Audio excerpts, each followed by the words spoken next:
Hello everyone, कैसे हैं आप।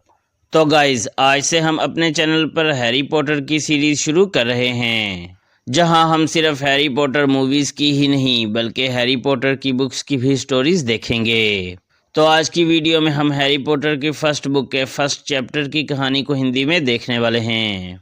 तो गाइज, हैरी पॉटर की फर्स्ट बुक का नाम हैरी पॉटर और पारस पत्थर का राज है, और इस बुक के फर्स्ट चैप्टर का नाम है लड़का जो बच गया। तो कहानी के शुरू में हमें लंदन के लिटिल विंगिंग नाम के एक टाउन में प्राइवेट स्ट्रीट नामी एरिया दिखाया जाता है, और इस स्ट्रीट के मकान नंबर 4 में मिस्टर और मिसिस डर्सली रहा करते थे। मिस्टर डर्सली बड़ी सी मूंछ और छोटी सी गर्दन वाले एक बहुत मोटे ताज़े आदमी थे, और उनकी पत्नी यानी मिसिस डर्सली सुनहरे बालों वाली एक दुबली पतली खूबसूरत औरत थी। मिस्टर डर्सली एक कंपनी के ओनर थे और उनकी कंपनी खुदाई का काम करती थी, और उनका डडली नाम का एक बेटा भी था जिसे वो बहुत प्यार करते थे और उसे दुनिया का सबसे प्यारा बच्चा समझते थे। एक दिन मिस्टर डर्सली जब सुबह ऑफिस की तरफ निकलते हैं तो उन्हें एक अजीब सी बिल्ली दिखाई देती है, जो स्ट्रीट बोर्ड पे लगे नक्शे को गौर से देख रही थी, जैसे वो उस नक्शे को पढ़ रही हो। और उस बिल्ली को ऐसे नक्शा पढ़ते देखकर वो हैरान हो जाते हैं, और रास्ते में भी उन्हें बहुत से अजीब लोग नजर आते हैं जो अजीब किस्म के लंबे से चोगे पहने हुए थे, और वो बहुत खुश लग रहे थे। मिस्टर डर्सली उन अजीब से लोगों को देखकर हैरान हो जाते हैं। उसके बाद उन्हें आसमान पर बहुत से उल्लू उड़ते हुए दिखाई देते हैं, और इतने ज़्यादा उल्लुओं को उड़ते हुए देखकर आसपास के लोग भी हैरान थे, क्योंकि उस जगह उन्होंने कभी इतने उल्लुओं के एक साथ उड़ते हुए नहीं देखा था। यानी सुबह से ये तीसरा नज़ारा था जिसे देखकर मिस्टर डर्सली हैरान रह गए थे। पहले नक्शा पढ़ने वाली बिल्ली, फिर अजीब से लोग, और अब उड़ते हुए उल्लू। इन सब चीज़ों को देखकर मिस्टर डर्सली के जहन में ये बात आती है कि शायद आज कोई गैर मामूली दिन है। कुछ देर बाद वो ऑफिस पहुंच जाते हैं, और अपने काम में बिजी होकर वो सुबह वाली बातों को भूल जाते हैं। लेकिन शाम को जब वो घर जाने के लिए अपने ऑफिस से बाहर निकले तो कार में बैठने से पहले एक छोटा सा आदमी उनसे टकरा जाता है, जिससे वो नीचे गिर जाता है। उस आदमी ने भी उसी तरह का चोगा पहना हुआ था जैसे लोगों को मिस्टर डर्सली ने सुबह देखा था। लेकिन वो आदमी मुस्कुराकर उठता है और डर्सली को कहता है कि आखिर तुम जानते हो कौन मर गया है, और आज का दिन बहुत ज़्यादा खुशी मनाने का है, और इस खुशी में तुम जैसे मागलुओं को भी खुशी मनानी चाहिए।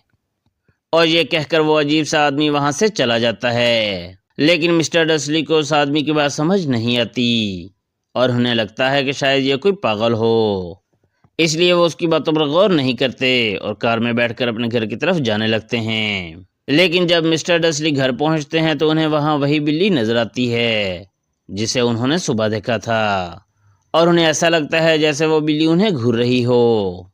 रात को खाने के बाद जब मिस्टर डर्सली टीवी ऑन करते हैं तो उन्हें खबरों से पता चलता है कि आज पूरे मुल्क में सुबह से हर जगह आसमान पर उल्लू उड़ रहे थे, और पूरे मुल्क के लोग इस चीज़ पर हैरान थे, क्योंकि ये पहली दफ़ा था जब इतने उल्लू सुबह के वक्त उड़ रहे थे।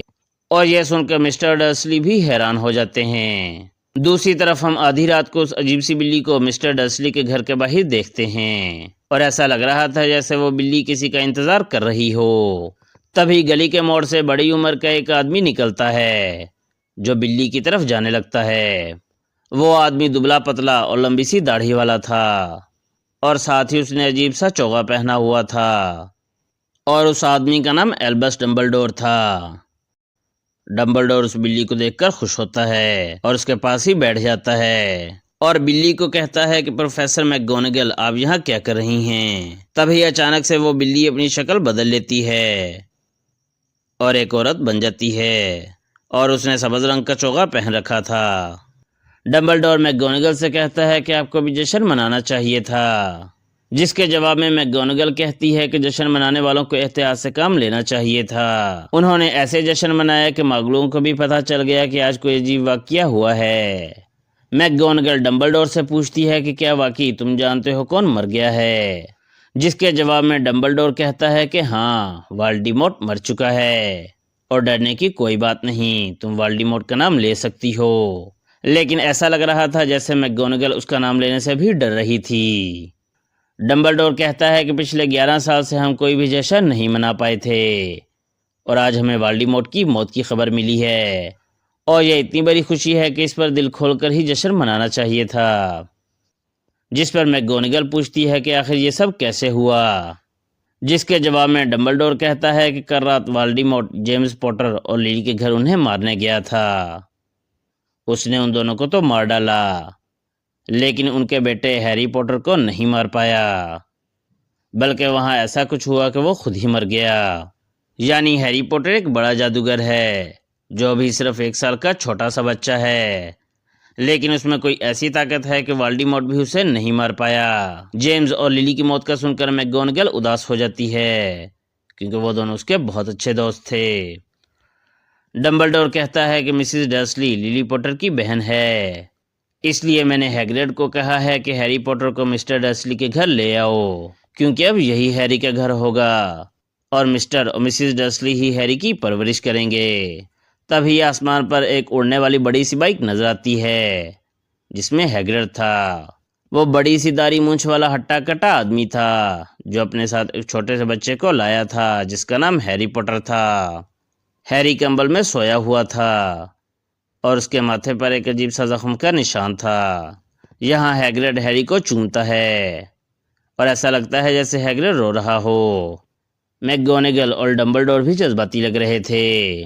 डंबलडोर हैरी को डर्सली होम के बाहर रख देता है और उसके कंबल में एक खत रख देता है। उसके बाद हैग्रिड अपनी बाइक पे आसमान की तरफ उड़ जाता है। मैकगोनागल फिर से बिल्ली बनकर वहां से चली जाती है और डंबलडोर भी जिस तरफ से आए थे वहां को चले जाते हैं। चैप्टर 1 के आखिरी सीन में हम जादूगरों की महफिल को देखते हैं, जहां जादूगर अपने अपने वाइन के गिलास को उठाकर चीयर्स कर रहे थे और कह रहे थे ये जाम हैरी पॉटर के नाम, वो लड़का जो जिंदा बच गया। और इसी के साथ हैरी पॉटर की फर्स्ट बुक का फर्स्ट चैप्टर यहाँ ख़त्म हो जाता है और हम बहुत जल्द हाजिर होंगे चैप्टर 2 के साथ। तो इस चैनल को सब्सक्राइब करके बेल आइकन को प्रेस कर लें, ताकि जैसे ही हम इस सीरीज़ की नेक्स्ट वीडियोस अपलोड करें तो आपको फ़ौरन नोटिफिकेशन मिल जाए। और इसी के साथ हम आज की वीडियो को यहीं एंड करते हैं। तो आपसे मुलाकात होगी नेक्स्ट वीडियो में, तब तक के लिए बाय बाय।